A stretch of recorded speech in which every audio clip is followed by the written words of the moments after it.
आज के टॉपिक की बा कि हमने के कर्जा से छुटकारा कैसे पाओल जाओ। ये टॉपिक चालू करे से पहले हम लोग बताओ चाहता नहीं कि पिछला 10 साल से हम बिजनेस में बने ओकरे दम पर बहुत ही बढ़िया बढ़िया बिजनेस आइडिया लेके आवत रहनी। क्या हम चाहे हमने भोजपुरी समाज बिजनेस करो ना कि केहू के नौकरी करो। और हाँ, 22 साल की उम्र पर मत जाए, ये बात के गहराई में जाए।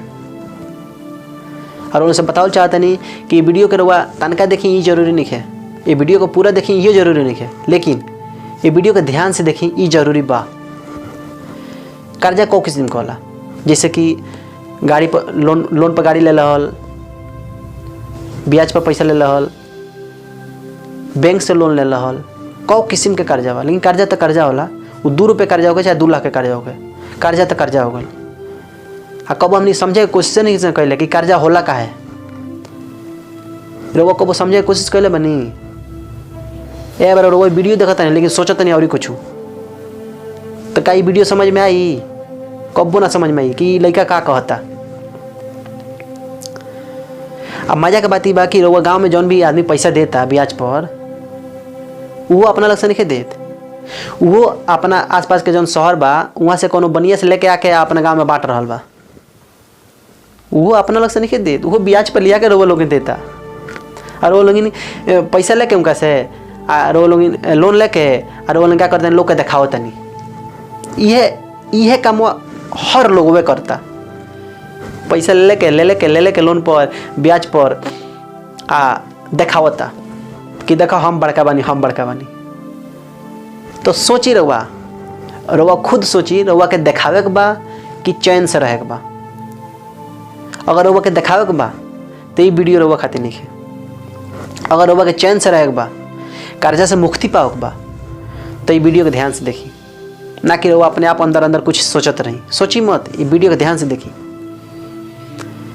सबसे मजा की बात ही बा कि हमनी के ज़्यादातर लोग दिखावेला, ब्याज पर पैसा ले लेके दिखाई कि हम बड़का हो नहीं, हम लग हई मोटरसाइकिल हो गई, तार लग हऊ मोटरसाइकिल बा। हरे का बुर्बक लइका थोड़ी बड़ा, वो सब लइका में लइका कर लसन कि मतलब हमारे तोरा से ज़्यादा खिलावना बा, तोरा से हमार ज़्यादा हई बा हऊ बा, ये सब लइका कर लसन। अरे सज्ञान हो गई बड़ा, ध्यान से समझ, ये दुनिया के समझ, खुद के समझ कि हमार माइंड के सोचता। जब तक ये सब ना समझब, जब तक पूरा जिंदगी परेशान रहब। तो क्या वो पूरा जिंदगी परेशान रहे चाहता नहीं का ना नू? तो पहले बात के समझी। देखी कर्जा काहे होला, इंसान के ऊपर कर्जा ऐसे होला कि वो दिखावे में ज़्यादा ओकरा मजा होला, ओकरा दिखावे में ज़्यादा मजा होला।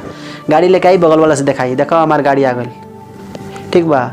खेत ले ली ब्याज पर पैसा लेके, घर बनवा ली ब्याज पर पैसा लेके, अब परेशान रही, पूरा जिंदगी परेशान रही। ऐसे कि एगो ब्याजी से धाई तले दूसरा ब्याजी वाला आ जाई, फिर और तीसरा से ब्याजी लेके दूसरी लगे दी, तो ये पूरा जिंदगी परेशान रही। तो अगर वह परेशान नहीं रहे चाहत तो वही दिखावल कम करी। आज सबसे मेन पॉइंट ही बा कि रोवा लोग के फेरा में मत रही। जैसे कि हुनकरा घर के बात ऐसा कोनो बात मत करी। अगर वह सच में अगर कर्जा से मुक्ति पाओगे बा तो केहू के घर के बात मत करी। सिर्फ और सिर्फ अपना काम पर ध्यान दी, सिर्फ और सिर्फ अपना परिवार पर ध्यान दी।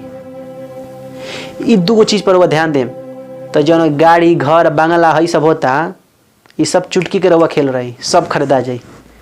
अरे पहले काम पर तो ध्यान दी, काम पर ध्यान दे।